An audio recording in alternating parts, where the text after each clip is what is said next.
Hello guys, कैसे हैं आप लोग। तो आज की इस लेक्चर में हम बात करने वाले हैं हॉल इफेक्ट के बारे में। हॉल इफेक्ट क्या होता है और इसकी इम्पोर्टेंस क्या है वो हम देखने वाले हैं। हॉल इफेक्ट की उपयोगिता क्या है। अब देखिए, हॉल इफेक्ट का यूज हम बेसिकली मोबाइल फोन्स में जो हॉल सेंसर लगे होते हैं उनमें करते हैं, और ऐसे हमारी कार्स में भी हॉल सेंसर लगे होते हैं। तो इसका बहुत ही यूज होता है अपने जीवन में। ओके, अपनी करंट डे लाइफ में इसका हॉल इफेक्ट का यूज बहुत होता है। तो ये एक बहुत इम्पोर्टेंट टॉपिक भी है और एक इम्पोर्टेंट फिनोमेना भी है। और इस हॉल इफेक्ट से गेट और सीएसआई या नेट में भी क्वेश्चन पूछे जाते हैं। तो आपको इसको ध्यान से पढ़ना है और सुनना है और देखना है। ओके, तो आप अपना पेन और कॉपी अपने साथ रखिए और साथ ही साथ नोट करते जाइए और समझते जाइए। तो चलिए हम स्टार्ट करते हैं कि आखिर हॉल इफेक्ट होता क्या है। हॉल इफेक्ट होता क्या है, तो अब देखिए, इसमें जो हॉल ने इसको 19 जो एक अमेरिकन साइंटिस्ट थे, उन्होंने इन 1879 में इसको डिस्कवर किया था। किसने? हॉल ने। अब उन्होंने क्या किया था, उन्होंने एक मेटेलिक कंडक्टिंग स्लैब ली थी। मेटेलिक कंडक्टिंग स्लैब या मेटेलिक स्लैब ली थी, और उसमें एक उन्होंने एक्सटर्नल वोल्टेज अप्लाई किया था। एक्सटर्नल इन्होंने इस मेटेलिक स्लैब के में एक वोल्टेज अप्लाई किया था, उसको हमने डिनोट कर दिया बी। उन्होंने एक एक्सटर्नल वोल्टेज अप्लाई किया था इस मेटेलिक स्लैब के अक्रॉस में, एक वोल्टेज अप्लाई किया था बी। अब देखिए, यहाँ पर वोल्टेज लगा दिया है प्लस माइनस, तो यहाँ भी प्लस और माइनस। अब इस वोल्टेज लगाने से उन्होंने जो स्लैब ली थी वो बहुत थिन थी, और जो डायग्राम में तो मैंने आपको ने बड़ा करके दिखाया, बल्कि वो एक स्लैब थी, मतलब एक पतली।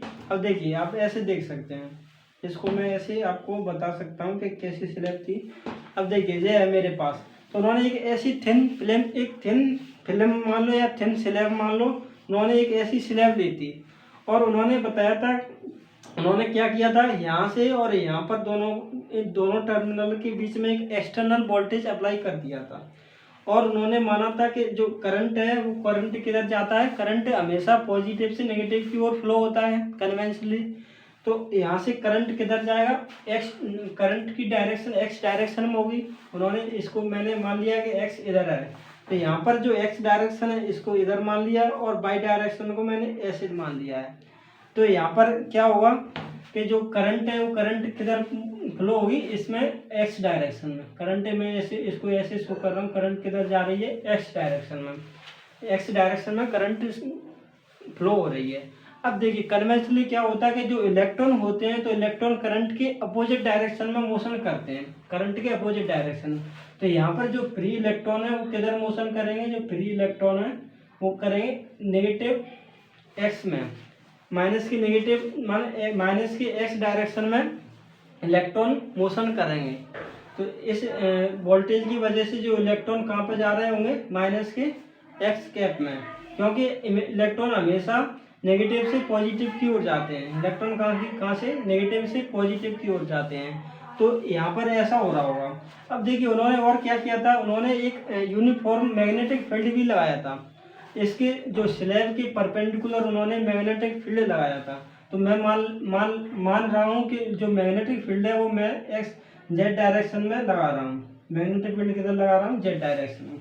अब देखिए, ऐसे समझिए ये आपने एक स्लैब ली और इस स्लैब में यहाँ से वोल्टेज अप्लाई कर दिया, एक्सटर्नल वोल्टेज। तो करंट हमारी एक्स डायरेक्शन में मोशन कर रही है। तो उन्होंने क्या किया, एक मैग्नेटिक फील्ड लगा दिया इसमें, एक्स ऐसे मान लिया है।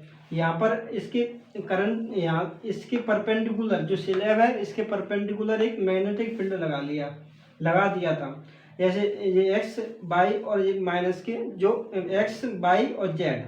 ओके, तो इस जेड डायरेक्शन में क्या किया है, मैग्नेटिक फील्ड को अप्लाई कर दिया है। तो अब क्या हुआ, मैग्नेटिक फील्ड लगाने से क्या हुआ कि जो मैग्नेटिक फील्ड लगाया है तो इलेक्ट्रॉन पर एक फोर्स लगेगा। आपने पढ़ा होगा कि जब भी कोई चार्ज पार्टिकल मैग्नेटिक फील्ड के अंदर मोशन करता है तो उस पर एक लॉरेंज फोर्स लगता है, लॉरेंज फोर्स। तो आप जो लॉरेंज फोर्स कितना होगा वो आपने पढ़ा होगा। लॉरेंज फोर्स कितना होता है, F बराबर होगा, F बराबर क्यू बी क्रॉस बी। शायद आप रिकॉल कर पा रहे हो, ये आपने फॉर्मूला पढ़ा होगा लॉरेंज फोर्स का। तो यहाँ पर जो चार्ज है वो क्या है, माइनस के ई, इलेक्ट्रॉन पर चार्ज क्या है, माइनस के ई।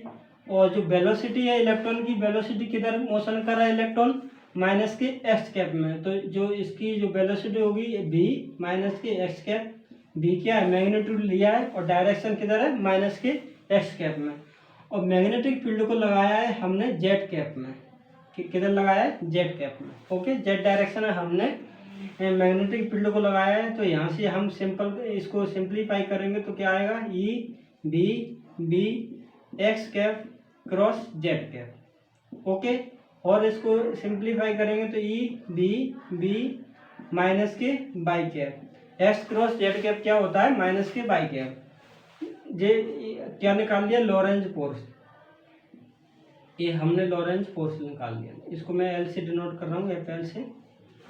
इक्वेशन दिया है फर्स्ट। अब देखिए जो इलेक्ट्रॉन माइनस के एक्स कैप में मोशन कर रहे थे, तो लॉरेंज फोर्स इसको डिफ्लेक्ट किधर कर देगा, माइनस के वाई कैप में। जो इलेक्ट्रॉन माइनस के एक्स डायरेक्शन में जा रहे थे, तो लॉरेंज फोर्स की वजह से इलेक्ट्रॉन किधर डिफ्लेक्ट हो जाएंगे, माइनस के जो वाई है माइनस के वाई कैप में। जो इलेक्ट्रॉन इधर माइनस के एक्स में ना जाके माइनस के बाई कैप में, बाई डायरेक्शन में जो डिफ्लेक्ट हो जाएंगे, तो यहाँ पर इलेक्ट्रॉन एक्यूमुलेट हो जाएंगे। इस स्पेसिमेन के बॉटम में इलेक्ट्रॉन क्या हो जाएंगे, एक्यूमुलेट हो जाएंगे, इकट्ठे हो जाएंगे यहाँ पर। ओके, इलेक्ट्रॉन यहाँ पर इकट्ठे हो जाएंगे। अब क्या हुआ, यहाँ पर इलेक्ट्रॉन इधर माइनस के बाई कैप में इकट्ठे होंगे, तो यहाँ पर जितने ही इलेक्ट्रॉन यहाँ पर इकट्ठे हो रहे हैं, उतने ही इलेक्ट्रॉन इस की टॉप में भी हो जाएंगे। जो स्पेसिमेन है उसकी टॉप में उतना ही पॉजिटिव चार्ज, सॉरी इलेक्ट्रॉन नहीं, पॉजिटिव चार्ज यहाँ पर, पॉजिटिव चार्ज उतना ही इस पर पॉजिटिव चार्ज आ जाएगा। कहाँ पर आ जाएगा, जिसके जो बॉटम है इसकी टॉप पर जितने नेगेटिव चार्ज है, जितने नेगेटिव चार्ज है बॉटम में, उतने ही पॉजिटिव चार्ज कहाँ पर आ जाएंगे, टॉप पर। इसके जो स्पेसिमेन की टॉप में आ जाएंगे पॉजिटिव चार्ज, कहाँ पर आ जाएगा, टॉप पर। जितने यहाँ पर नेगेटिव चार्ज है उतने ही यहाँ पर क्या आ जाएगा, पॉजिटिव चार्ज। ओके, अब देखिए क्या हुआ, जब यहाँ पर इलेक्ट्रॉन डिफ्लेक्ट हो गए, किस वजह से, मैग्नेटिक लॉरेंज फोर्स की वजह से इलेक्ट्रॉन इधर आ गए।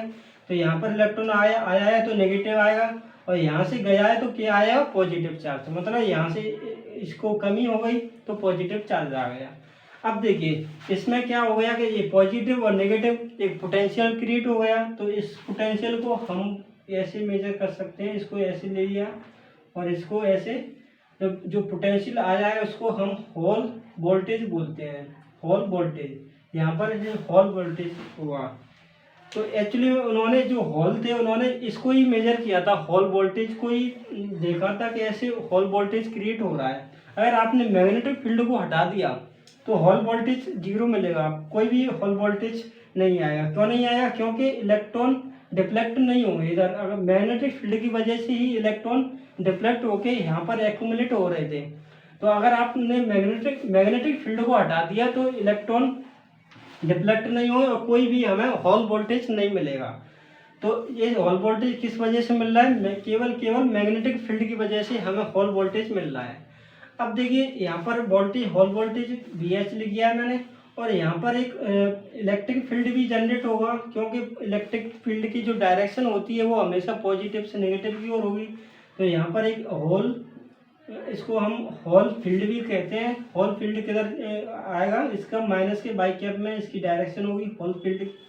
हॉल फील्ड किधर आ जाएगा, माइनस के बाई कैप में। ओके, क्योंकि ये यहाँ पॉजिटिव और नेगेटिव, तो हॉल फील्ड किधर आएगा, माइनस के बाई कैप में।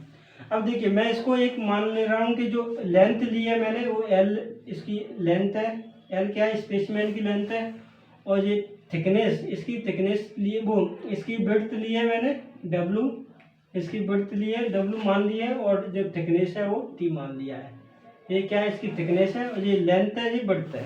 ओके, अब देखिए अब मैं इसको ने थोड़ा और आगे कर रहा हूँ।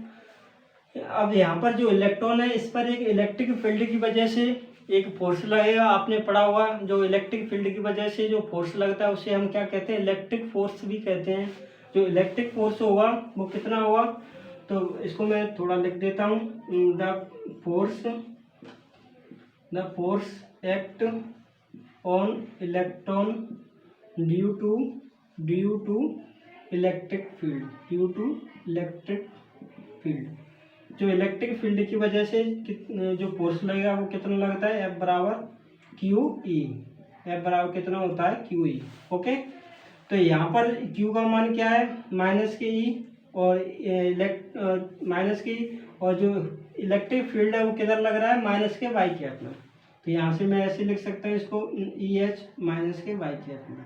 ओके, माइनस क्यों आया, क्योंकि इलेक्ट्रिक फील्ड की डायरेक्शन किधर है, माइनस के वाई कैप में। तो यहाँ से इसको ऐसे भी लिख सकते हैं, सिंप्लीफाई कर सकते हैं, EH वाई कैप में। तो जो इलेक्ट्रिक फोर्स से आया है, मैं इसको FE से डिनोट कर रहा हूँ, वो किधर आया है, FE के किधर आया है, ई कैप में, वाई कैप में। ओके, इलेक्ट्रिक फोर्स किधर लग रहा है, वाई कैप में, वाई डायरेक्शन में इलेक्ट्रिक फोर्स लग रहा है, और जबकि लॉरेंज फोर्स लग रहा है माइनस के वाई कैप में। तो एक पॉइंट ऑफ टाइम में क्या होगा कि जो इलेक्ट्रिक फोर्स और जो लॉरेंज फोर्स है वो एक दूसरे को बैलेंस कर जाएंगे। जब कुछ सर्टेन टाइम में बैलेंस करेंगे तो जो इलेक्ट्रॉन का एक्युमुलेशन होगा वो रुक जाएगा, क्योंकि एक दूसरे के जो इस पे इलेक्ट्रिक फोर्स और मैग्नेटिक फोर्स दोनों बराबर हो जाएंगे, तो इलेक्ट्रॉन का एक्युमुलेशन नहीं होगा। तो इस कंडीशन में क्या होगा, अब देखिए दोनों एक दूसरे को बैलेंस कर जाएंगे, तो हम इसको लिख सकते हैं from equation first and second. तो एक सर्टेन टाइम में क्या होगा, एक पॉइंट ऑफ टाइम में ये दोनों एक दूसरे को बैलेंस हो जाएंगे, बैलेंस कर जाएंगे। तो ई बी, ये माइनस क्या आएगा, क्योंकि माइनस के डायरेक्शन को मैं नहीं लिख रहा, ई एच। ओके, तो यहाँ से हम ई एच की वैल्यू फाइंड कर सकते हैं। ई एच बराबर, ई से ई कैंसिल हो जाएगा तो आ जाएगा ई माइनस के बी बी। ओके, माइनस के बी आ जाएगा। ये क्या आ गया, होल फील्ड आ गया। ओके, एक्चुअली हम निकालना, होल वोल्टेज निकालना चाह रहे हैं, होल फील्ड तो निकाल दिया हमने, और इसको थोड़ा और सिंप्लीफाई करेंगे, और एक होल कोफिशिएंट भी फाइंड करना चाह रहे हैं। तो वो हम उसकी कैलकुलेशन निकालना, उसको फाइंड करना चाह रहे हैं। ओके, तो यहाँ से होल फील्ड आ गया, कितना आ गया, माइनस के बी। इसको मैं इक्वेशन थर्ड दे रहा हूँ। अब क्या हुआ, अब देखिए आपने एक फॉर्मूला पढ़ा हुआ करंट डेंसिटी का, करंट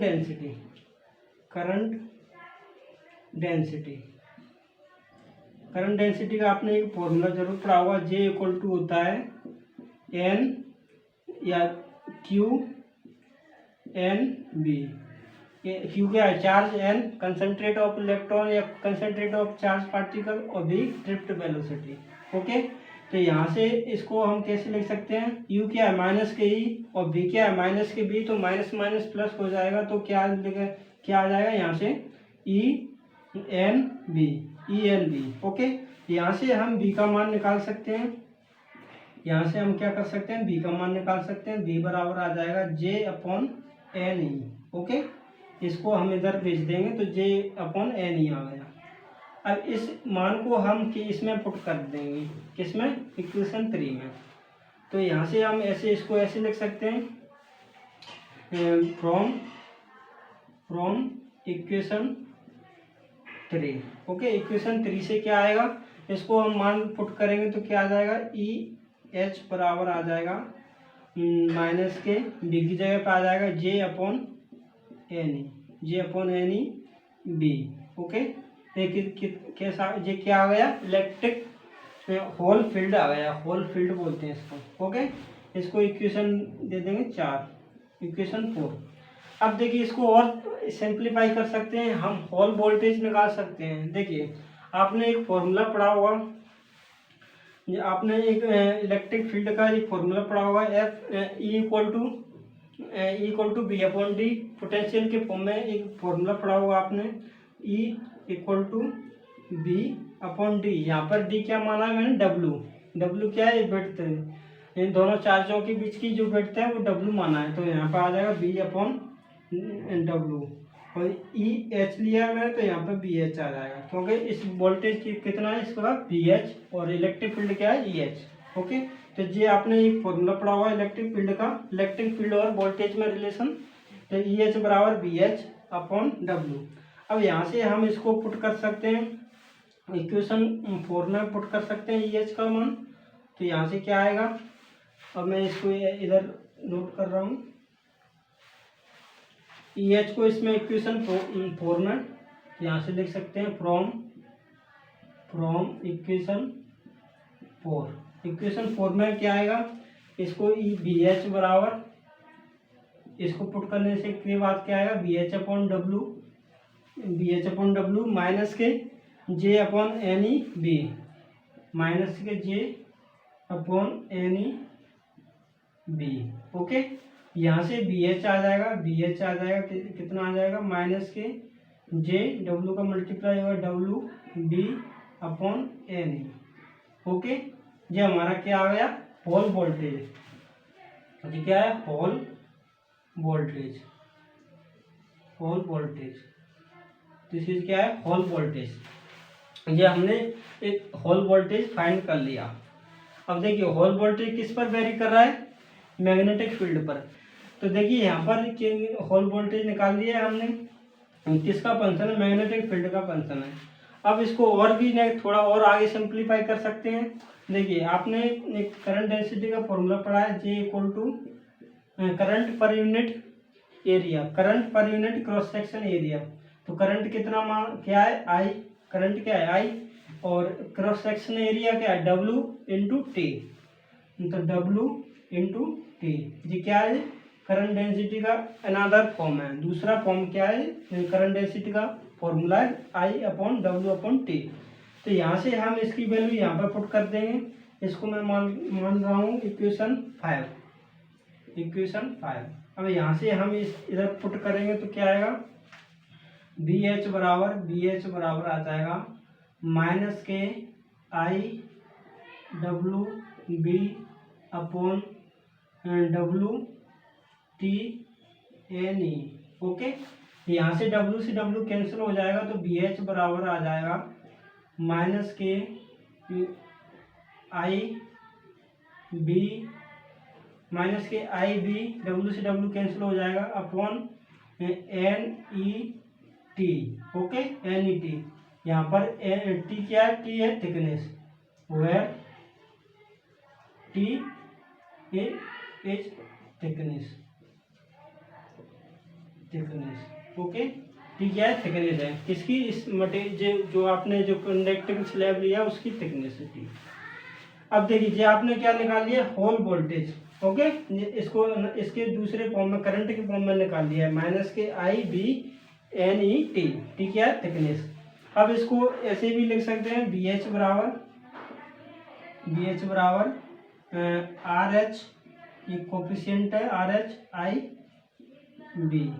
ओके, तो यहाँ पर जो आर एच क्या है वेयर आर एच बराबर आ जाएगा, आर एच क्या माना है माइनस के 1/n ई।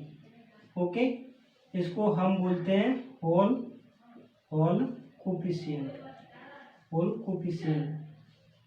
इसको हम क्या बोलते हैं होल कोफिशिएंट, इसको होल कोफिशिएंट बोलते हैं। तो आर एच बराबर आ जाएगा माइनस के एन ई। अब जी ये बहुत ही इम्पोर्टेंट है फॉर्मूला आर एच बराबर एन ई। ये माइनस साइन इंडिकेट कर रहा है कि जो हमारा स्पेसिमेन है उसमें इलेक्ट्रॉन है। अगर ये पॉजिटिव चार्ज आता तो वो हम जो इंडिकेट करता कि इसमें जो मटेरियल है उसमें होल मोशन है, होल है उसमें। तो जैसे अब इसका इम्पोर्टेंस क्या है, अब इस जो होल इफेक्ट है इसकी इम्पोर्टेंस क्या है। तो देखिए इम्पोर्टेंस यही है कि जो आपने आर एच निकाला है तो आर एच की हेल्प से हम इसको इलेक्ट्रॉन की कंसंट्रेट निकाल सकते हैं किसी मटेरियल की इलेक्ट्रॉन की कितना कंसंट्रेट है। और यहाँ पर हम ये भी निकाल सकते हैं कि जो इसमें इलेक्ट्रॉन है या होल है। अगर आपको कोई मटेरियल दिया जाए, कोई अगर आपसे पूछा जाए कि इसमें होल है कि इलेक्ट्रॉन है, तो आप क्या करेंगे, आपको केवल हॉल इफेक्ट से हम आर एच की वैल्यू कैलकुलेट कर लेंगे। अगर आर एच की वैल्यू नेगेटिव आती है तो इसका मीन्स है कि उसमें जो इलेक्ट्रॉन उसमें जो कैरियर चार्ज कैरियर होंगे वो क्या होंगे, इलेक्ट्रॉन। अगर आर एच की वैल्यू पॉजिटिव आती है तो उसमें जो चार्ज कैरियर होंगे वो क्या होंगे, होल। अगर पॉजिटिव आती है तो चार्ज कैरियर होंगे होल। आई होप आपको ये समझ में आया होगा। अब हम मिलते हैं नेक्स्ट लेक्चर में। ओके।